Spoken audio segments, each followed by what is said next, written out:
এতক্ষণ আপনারা দেখেছেন যে কিভাবে বিভিন্ন ধরনের ফরম্যাটিং করতে পারবেন এখানে ফন্ট অ্যালাইনমেন্ট এবং নাম্বার এগুলোর মাধ্যমে।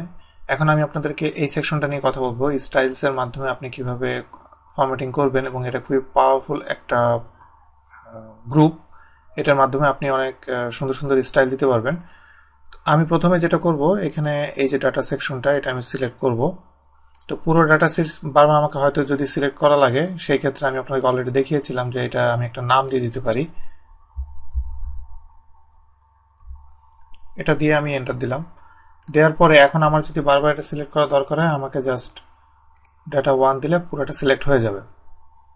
এটা সিলেক্ট থাকা অবস্থায় আমি এখানে কন্ডিশনাল ফরম্যাটিং যেটা, সেটা আমি এখান থেকে অ্যাপ্লাই করতে পারবো। কন্ডিশনাল ফরম্যাটিং এর আন্ডারে 3 ধরনের আপনি কন্ডিশনাল ফরম্যাটিং করতে পারবেন। একটা হলো ডাটা বার, আর একটা কালার স্কেল, আর একটা হলো আইকন সেটস। তো প্রথমে ডাটা বারের ভিতরে গেলে এখানে আমি গ্রেডিয়েন্ট ফিল অথবা সলিড ফিল, 2 ধরনের আমি ইউজ করতে পারবো। তো গ্রেডিয়েন্ট ফিলের ভিতরে আমি যদি প্রথমটা দিই, তাহলে দেখেন যে এখানে এটা কিভাবে দেখাচ্ছে। আসলে এখানে আমি এটা সিলেক্ট করলাম। এখানে যেটা হয় সেটা হলো যে সে অটোমেটিকলি ক্যালকুলেট করে একটা নাম্বারের সাথে আরেকটা নাম্বার, সবচেয়ে বড় নাম্বার যেটা, সেই নাম্বারটাকে দেখেন যে এই যে সবচেয়ে বড় নাম্বার, এটাকে টোটালি সে ফুল দেয় এবং এটার রেসপেক্টে বাকিগুলাকে সে কম্পেয়ার করে যেটা হয় সেটার সাথে এখানে মেলায়। এই জন্য মিলে যতটুকু কালার হবে ততটুকু এরিয়া কালার করে একটা সেলের ভিতরে। তো এই জন্য এটাকে কন্ডিশনাল ফরম্যাটিং বলা হচ্ছে। তো আপনাদেরকে আমি এটা কন্ট্রোল জেড দিয়ে আমি ব্যাকে গেলাম। আমি এখানে আপনাদের বোঝার সুবিধার্থে আরেকটা জিনিস দেখাই, যে এখানে দেখেন যে সেলগুলা কিন্তু সমান নাই।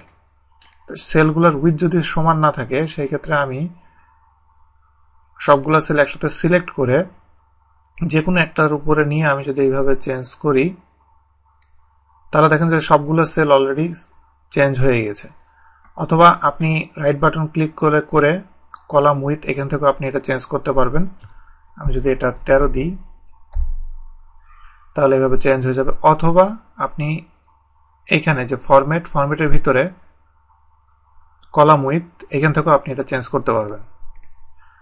এখন আমি যদি কন্ডিশনাল যেই ফরম্যাটিংটা এটা অ্যাপ্লাই করি, আপনাদের জন্য বুঝতে এখন আরো সুবিধা হবে। দেখেন যে এখন আরো ক্লিয়ার বোঝা যাচ্ছে, বিভিন্ন ধরনের কালার আছে। গ্রেডিয়েন্ট আর সলিডের ভিতরে এটা হলো সলিড কালার, এটা হলো গ্রেডিয়েন্ট কালার, এতটুকুই পার্থক্য, আর কোনো পার্থক্য নাই। এরপরে হলো কালার স্কেল। কালার স্কেলটা আমি যদি এখানে দিই, দেখেন কালার স্কেলটা ব্যাপারটা হলো যে আপনি যখন এটা দিবেন, যেমন আমি যদি যে কোনো একটা অ্যাপ্লাই করি, এখানে আমি যদি এটা অ্যাপ্লাই করি, তাহলে এখানে অ্যাকচুয়ালি মেনলি যেটা দেখাচ্ছে সেটা হলো যে যত ডিপ হবে কালারটা, সেটার ভ্যালু তত কম, আর যত লাইট হবে সেটার ভ্যালু তত বেশি। এভাবে কালারটা আসলে চেঞ্জ হচ্ছে এখানে। এইভাবে আপনি কালার স্কেল আপনি ইউজ করতে পারেন, যেটা আপনার জন্য সুবিধা মনে হয়। এরপরে হলো আইকন সেট। আইকন সেট আমি যদি প্রথম যেই ডিরেকশন, এটা যদি আমি সিলেক্ট করি, তাহলে এখানে যেটা হচ্ছে সেটা হলো গ্রিন যেগুলা দেখাচ্ছে আপনার, দেখেন যে সেলের ভিতরে গ্রিন মানে হলো এগুলো হলো ম্যাক্সিমাম ভ্যালু, আর রেড যেটা দেখাচ্ছে সেটা হলো লো ভ্যালু, আর এখানে মাঝখানে যেগুলো দেখাচ্ছে সেগুলো যে মাঝখানে যেগুলো থাকবে সেগুলা, এবং এগুলো ডিরেকশন আপনি চাইলে বাড়িয়ে দিতে পারবেন। এখন আমি দেখেন যে 5 অ্যারোর যেই সেটটা সেটা আমি নিয়েছি। তো এটা আপনার প্রথম দিকে বুঝতে একটু সমস্যা হবে, বাট আপনি কয়েকবার ইউজ করলে আপনি এটা বুঝতে পারবেন। বাট আমি নিজে পার্সোনালি এটা ইউজ করি না, কারণ এটা একটু পাজেল টাইপের মনে হয় অনেক সময়, বাট অনেক জায়গায় এটা বেশ ভালো কাজে লাগে। এরপরে ইন্ডিকেটর আছে অথবা শেপ আছে, আপনি যে ধরনের চান ইউজ করতে পারেন। এরপরে এই যে আইকনটার সাথে আপনারা সবাই কম বেশি পরিচিত, মোবাইলের যেই আপনাদের নেটওয়ার্ক যেটা আছে, সেটা যে সিগন্যালের যে আইকন, এখানে সেই আইকন দিয়ে এইভাবে দেখতে পাচ্ছেন।